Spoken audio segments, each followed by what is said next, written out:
قرآن مجید اللہ کی پاکیزہ کتاب ہے اور اسلام مکمل، کامل اور اکمل ضابطہ حیات ہے۔ حضور نبی رحمت صلی اللہ علیہ وآلہ وسلم کی صورت میں ہمیں مکمل اسوہ حسنہ نصیب فرمایا گیا۔ آپ کی سیرت طیبہ ہمارے سامنے مینارہ نور کی طرح موجود ہے۔ کسی پیغمبر کی سیرت اس طرح موجود نہیں ہے جس طرح میرے اور آپ کے آقا اور مولا حضور ختم المرتبت کی سیرت ہمارے سامنے ہے۔ اسی طرح کسی پیغمبر کی صورت حلیہ مبارکہ ہمارے سامنے اس طرح تفصیل سے نہیں پہنچا ہے جس طرح حضور نبی رحمۃ اللہ علیہ وآلہ وسلم کا حلیہ ہمارے تک پہنچا ہے۔ یہاں تک کہ حضور علیہ السلام کی ریش مبارک میں اور سر انور میں کل سفید کتنے بال تھے، حلیہ نگاروں نے یہ بھی بیان کیا ہے، اور یہ آپ کو کہیں اور کسی کے لیے یہ نہیں ملے گا۔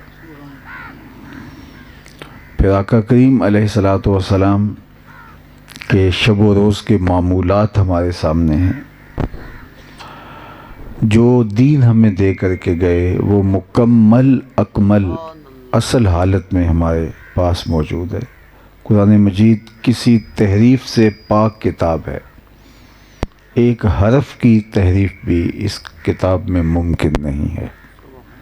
اس کی حفاظت اللہ نے اپنے ذمہ کرم پہ لی، اور اس کا ظاہری انتظام یہ کیا کہ لوگوں کے دلوں میں، اہل ایمان کے دلوں میں حفظ قرآن کا شوق پیدا کر دیا۔ اور آج کی تاریخ میں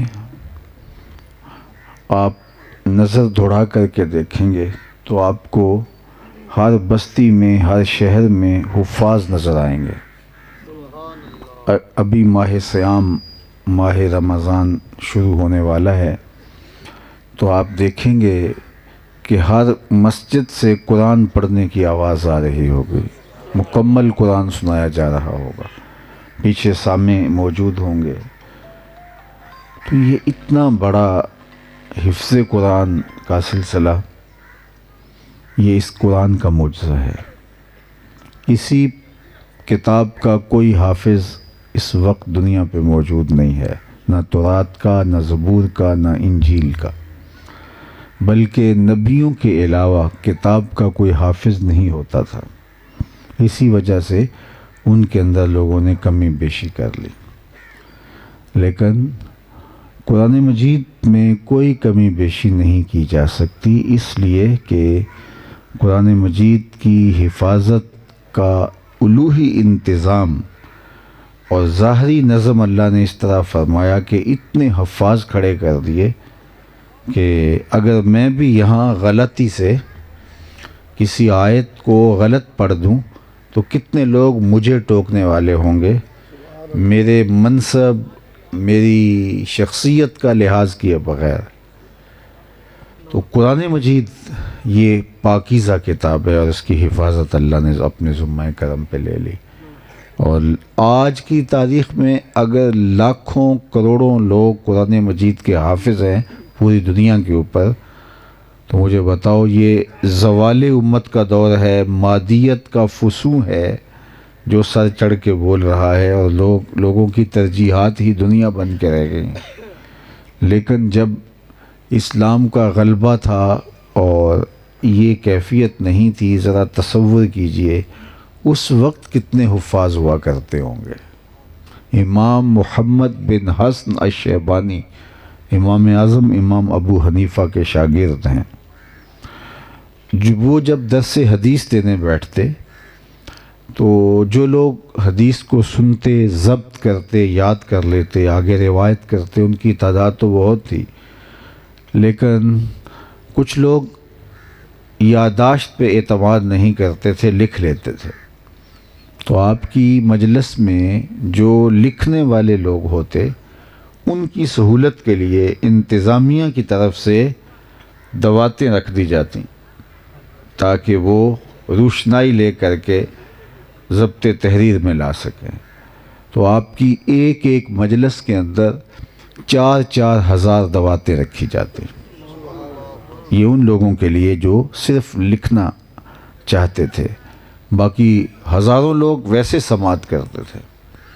تو ذرا تصور کیجئے وہ کیسا دور تھا. حدیث رسول صلی اللہ علیہ وآلہ وسلم لکھنے کے لیے 4,000 دعوتیں ایک ایک مجلس میں رکھی جاتی ہیں. تو اس دور میں جب حدیث رسول صلی اللہ علیہ وآلہ وسلم کو تحریر کرنے کا، یاد کرنے کا، ضبط کرنے کا اتنا شوق تھا، تو قرآن کے حفظ کا کیا شوق ہوگا، کیا کیفیت ہوگی. اللہ تعالیٰ نے اپنے نظام کو تو قائم رکھنا ہے. لوگوں کی توجہ، لوگوں کی ترجیحات کچھ بھی ہوں، تو ہم نے دیکھا ہے کہ ہر دور کے اندر مدارس دینیہ اس فریضے کو سر انجام دینے میں مستعد اور فعال رہتے ہیں. جبکہ آج اگر ہم غور کریں تو مدارس دینیہ کا قیام، ان کا انتظام و انصرام، لوگوں کا مدارس کی طرف ذوق اور شوق، اگر یہ تجزیہ کریں تو عصری دانشگاہیں، یونیورسٹیز، کالجز، سکول، ان کے مقابلے کے اندر لوگوں کا 1% بھی رجحان ادھر نہیں ہوتا. اور آج بھی ہزاروں روپے دے کر کے لوگ مختلف سکولوں میں اپنے بچے ان کو تعلیم دلوا رہے ہوتے، اور مدارس کے اندر چند 100 روپے دینے کے لیے بھی وہ تیار نہیں ہوتے. لیکن اس کے باوجود بھی اللہ نے کچھ لوگوں کی ذمہ داری لگائی ہے کہ وہ اس چراغ کو بجھنے نہ دیں. وہ لوگوں کے پاس جا کے، لوگوں کو ترغیب دے کے، اپنی زندگیاں لگا کے اس کام کے لیے مدارس دینیہ کھڑے کیے ہوئے ہیں. دنیا کے جس کونے میں بھی چلے جاؤ آپ کو یہ سلسلہ نظر آئے گا. جبکہ لوگوں کا رجحان نہ ہونے کے برابر ہو گیا ہے، اور سیکھنے کے حوالے سے، اپنی اولاد کو سکھانے کے حوالے سے، اور مدارس دینیہ کے ساتھ تعاون کے حوالے سے. لیکن اس کے باوجود آپ نے دیکھا ہوگا مدارس کم نہیں ہوئے، زیادہ ہی ہوئے ہیں. تو اس کی کیا وجہ ہے؟ یہ اللہ کا انتظام ہے. لارڈ میکالے نے جب مدارس دینیہ کو اجاڑنے کی بدکاری کی اور عصری اور دینی علوم دو الگ الگ خانوں میں بانٹ دیے، تو یہ وقت تھا کہ سرکاری سرپرستی سے مدارس دینیہ باہر ہو گئے اور عصری دانشگاہیں ان کو سرکاری سرپرستی میسر آئی. میں آپ سے کہتا ہوں کہ آج عصری دانشگاہیں موجود ہیں ملک کے اندر، اور حکومت بجٹ کا ایک حصہ مختص کرتی ہے ان کے لیے. اور یہ جو دینی دروس میں بچے پڑھ رہے ہیں، کیا یہ اس ریاست کے بچے نہیں ہیں؟ کیا حکومت کی، ریاست کی ذمہ داری نہیں ہے کہ ان کو بھی اون کرے؟ لیکن لارڈ میکالے نے جو سازش کی اس کے نتیجے میں یہ ہوا.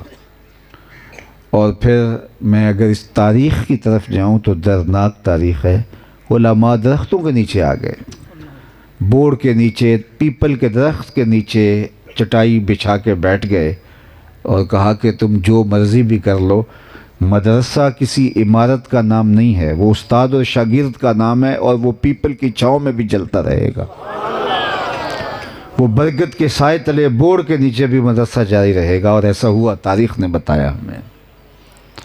ہمارے استاد فرماتے تھے کہ ہمارے استاد، یعنی جو میرے دادا استاد ہیں، وہ فرماتے تھے کہ ہم جب مدرسے میں پڑھتے تھے تو جامعہ کی لالٹین کے اندر تیل نہیں ہوتا تھا.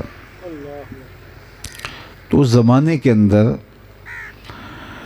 نقل و حرکت کے لیے، آج کل تو یہ ٹرک ہیں اور دیگر ذرائع ہیں، اس زمانے میں وہ بیل گاڑیاں چلتی تھیں جن کے پیچھے لالٹینیں بندھی ہوتی تھیں. تو ہم مادس کی راتوں میں، اندھیری راتوں میں کتاب لے کر کے اپنے جامعہ کے سامنے گزرتے ہوئے راستے سے وہ جو لالٹینیں بندھی ہوتی تھیں ان بیل گاڑیوں کے ساتھ، تو ان کے ساتھ کتاب لے کے جھک جاتے تھے اور کئی کئی میل پڑھتے چلے جاتے تھے، اور واپس ادھر سے کوئی آ رہی ہوتی تو اس کے پیچھے جھک جاتے۔ میرے والد گرامی فرماتے کہ مسجد وزیر خان میں لاہور میں سید ابو البرکات شاہ رحمۃ اللہ تعالیٰ علیہ کا حلقہ درس تھا، تو وہاں ایک ہی گیس جلتا تھا جس کی روشنی کے اندر سارے استاد بھی مطالعہ کرتے تھے اور سارے شاگرد بھی مطالعہ کرتے تھے، اور جمگٹا ہوتا تھا اس کے گرد۔ تو یہ کوئی بہت پرانی کہانی نہیں ہے، لارڈ میکالے کے نصاب تعلیم میں اس تفریق کے بعد یہ ہوا، لیکن مدارس دینیہ نے اپنے وجود کو قائم رکھا، اگرچہ وقت کے ساتھ ساتھ وہ معیار قائم نہ رکھ سکے۔ عصری علوم کی جو پذیرائی ہوئی تو مدارس دینیہ پھر زمانے کی رفتار سے پیچھے رہ گئے، لیکن اللہ نے کچھ لوگوں کو توفیقات دی کہ انہوں نے پھر دوبارہ سے از سر نو ان چیزوں کو منظم کرنا چاہا۔ تو آج صورتحال یہ ہے کہ مدارس دینیہ پھر اس دھارے میں آ رہے ہیں۔ الحمدللہ مدارس دینیہ کا جو تعلیمی نظم ہے وہ اصلی دانشگاہوں سے بہتری کے ساتھ آگے بڑھ رہا ہے، اور شدید محنت ہو رہی ہے، اور یہ اللہ تعالیٰ کی عنایت ہے۔ اگرچہ ہم مدارس دینیہ قائم کرنے والوں کا بہت سارا وقت وسائل کی دستیابی کے لیے گزر جاتا ہے، یعنی جو طلباء کو وقت دینا ہوتا ہے، جو نظم و ضبط کے لیے وقت لگانا ہوتا ہے، تو بہت سارا ان کا وہ وقت لگ جاتا ہے وسائل جمع کرنے میں، اور جن سے وسائل حاصل کیے ہیں ان کے ساتھ بہت سارا وقت صرف ہوتا ہے۔ میں آپ سے کہوں گا کہ آپ اس درسگاہ کی بھرپور اعانت کیجئے، اور یہ کوشش کیجئے جتنے لوگ آپ بیٹھے ہیں صرف اتنے لوگ یہ عزم کر لیں کہ یہ ادارہ ہم نے چلانا ہے، تو میرا نہیں خیال کہ ان کو اس کے لیے کسی پریشانی کا سامنا کرنا پڑے، اور یہ اپنا سارا وقت اس ادارے کے لیے صرف کریں، اور آپ وسائل مہیا کریں، اور انشاءاللہ العزیز وہ وقت دور نہیں ہے کہ اچھے رزلٹ کے ساتھ یہ ادارہ آگے بڑھ سکتا ہے، چونکہ اس دور کے اندر وسائل کے بغیر چیزیں آگے بڑھ نہیں پاتی۔ ایک زمانہ تھا کہ وسائل کے بغیر ہی کام چل جاتا تھا، یعنی وہ ایک زمانہ یہ بھی گزرا ہے کہ جو شاگرد پڑھنے آتا تھا وہ اپنا انتظام خود کرتا تھا، اور استاد کی بھینس کو چارہ بھی کاٹ کے لا کے ڈالتا تھا اور سبق بھی پڑھتا تھا، لیکن اب وہ دور نہیں رہا۔ تو اب اچھی عمارت، آسودہ ماحول چاہیے۔ اللہ کے محبوب علیہ السلام نے فرمایا قرب قیامت میں دین کا کام بھی درہم و دینار سے ہوگا۔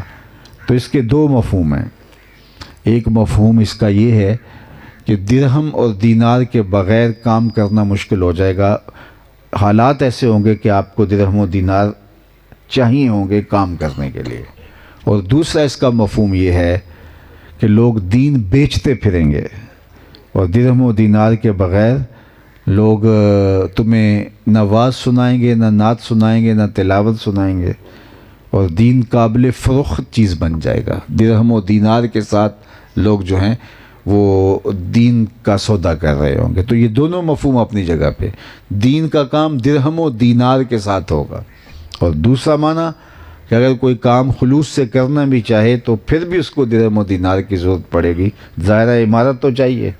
اس ماحول میں آپ آج سے 50 سال پیچھے چلے جائیں تو ان سب چیزوں کی ضرورت نہیں ہوتی تھی، تھڑے پہ بیٹھ کے سب کچھ ہو جاتا تھا، لیکن اب ممکن نہیں رہا۔ اب طالب علم ہی نہیں آئیں گے تو تھوڑا ان کو ماحول دینا پڑے گا۔ تو اس کے لیے آپ لوگوں کو بھرپور عملی تعاون کرنا ہوگا، دعائیں کرنی ہوگی، کوشاں رہنا ہوگا، ان کے ساتھ شانہ بشانہ کھڑا ہونا ہوگا، تو اللہ تعالیٰ جل شانہ اپنی برکتوں سے نوازے گا، عزیزم عبدالرافع بڑا دل لگا کے پڑھ رہا ہے، اللہ اس کو آپ کے اس علاقے کے لیے مینارہ نور بنائے، اللہ اس کو روشنیوں کا منبع و مصدر بنائے، اور خیر و برکت اللہ اس کا مقسوم کرے۔ جی بیٹھک کی 7 بچیاں پیپر دیتے ہیں تے شعبہ مالیہ 13 بچیاں۔ جی ماشاءاللہ، یہ تفصیل بتا رہے ہیں کہ یہ جو یہاں کام ہو رہا ہے طالبات کا، تو اس میں بچیوں کی تعداد ہے جنہوں نے میٹرک کا امتحان دیا، دیگر شعبہ جات میں، تو یہ اللہ تعالیٰ کا کرم ہے۔ ابھی تو بالکل ابتدائی مرحلہ ہے، انشاءاللہ جب آگے بڑھیں گے تو یہ اس پورے علاقے کے لیے رشد و ہدایت کا مینارہ بن سکتا ہے۔ ہمارے یہ دوست بھی بھرپور کوشش کریں اور آپ بھی ان کے ساتھ شانہ بشانہ کھڑا ہوں، باقاعدہ ایک ٹیم بن جائے تو انشاءاللہ خیر ہوگی۔ میں دعا گو ہوں آپ کے لیے اور ان کے لیے، اور اللہ کی بارگاہ میں عرض گزار ہوں کہ اللہ اپنے خاص کرم سے مالا مال فرمانا۔ وآخر دعوانا ان الحمدللہ رب العالمین۔ اللہم صلی علی سیدنا و مولانا محمد معدن الجود والکرم وآلہ وصحبہ وبارک وسلم۔ حمد و صلاۃ کے بعد معزز محتشم سامعین و حاضرین، جیسا کہ آپ سب کے علم میں ہے، آج کی منعقدہ تقریب